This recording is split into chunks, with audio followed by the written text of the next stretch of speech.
গতকাল থেকেই ভেবে রেখেছিলাম যে আজকে সকালে মেয়েদেরকে স্কুল পাঠিয়ে আমি আর আমাদের ঘরের দিদা দুজনে মিলে পান্তা ভাত খাবো। সেই মতেই গতকাল রাতেই আমি ভাতের মধ্যে কিছুটা জল দিয়ে পান্তা করে রেখেছিলাম। সকালে যেমন আমার রোজের রুটিন থাকে সেম এভাবেই আজকে সকালটাও কেটেছে। তারপর সোজা চলে এসেছি রান্নাঘরে। ভেবেছি যখন পান্তা ভাত খাবোই তাহলে কিছুটা ডালের বড়া ভেজে নেব। সে কারণে সকালে উঠে আগে আমি ডাল ভিজিয়ে রেখেছিলাম। রান্নাঘরে ঢুকে ডালটা পেস্ট করে কুচনো পেঁয়াজ আর কুচনো লঙ্কা দিয়ে কতগুলো পেঁয়াজি ভেজে নিলাম। জানো তো কখনো কখনো অনেক রকমের খাবার দাবার ফেলে রেখেও এমন একটা সাধারণ ভাতের থালা কিন্তু ভীষণ প্রিয় হয়ে ওঠে। আজকে পালক তো স্কুলে গেছে, ওকে আমরা ভীষণ মিস করেছি এই পান্তা ভাতটার জন্য। ও ভীষণ খেতে ভালোবাসে, তবে তেমনভাবে গরম পড়েনি বলে ওকে এখনও আমি এটা দিচ্ছি না।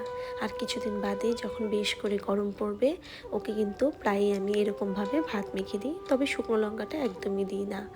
আগে যখন ছোটোবেলায় মাকে দেখতাম এভাবে লঙ্কা পুড়িয়ে ভাত মেখে খেত, তখন মায়ের সেই খাবারটা দেখে আমি বুঝতাম না যে মা এটাতে কী স্বাদ পেত।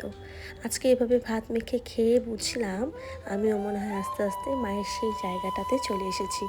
দারুণ খেয়েছি আজকে সকালে। এখন এর মতো তবে আসি, দেখা হবে তোমাদের সাথে আবার অন্য ভিডিওতে।